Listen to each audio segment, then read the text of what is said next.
Kandidati i koalicionit Vlen për kryetar të komunës së Gosivarit Nevzat Bejta sot ka vazhduar me akuzat ndaj ish-kryetarit dhe kandidatit të Aleancës Kombëtare për Integrim, Valbon Limani.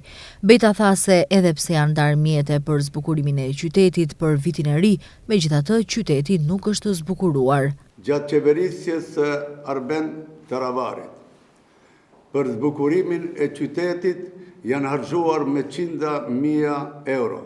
Qyteti ka ngenun i pazbukuruar. Të njëjtën rrugë e ka vazhduar nxënësi i tij Valbon Limani. Ka harxuar mbi 100.000 euro për zbukurimin e qytetit për vitin e ri. Qytetarët e shohin se qyteti është i pa zbukuruar. Viti 2025 do të mbahet mend si viti i vjedhjes dhe shkatrimit të Gosivarit. Të dashur qytetar, me ardhjen time në krye të komunës së Gosivarit,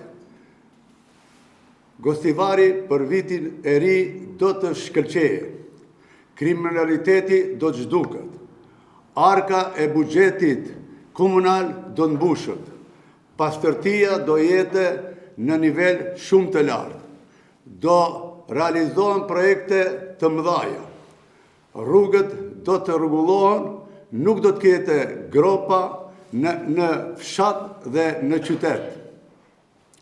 Më 11 janar, qytetarët e Gosivarit do të festojnë festën e madhe në qytetin e tyre. Në ndërkohë, në orët e pasdites, kandidati i koalicionit Vlen për kryetar të komunës së Gosivarit Nevzat Bejta ka vizituar shoqatën për fëmijë me nevoja të veçanta Bashkarisht Mundemi.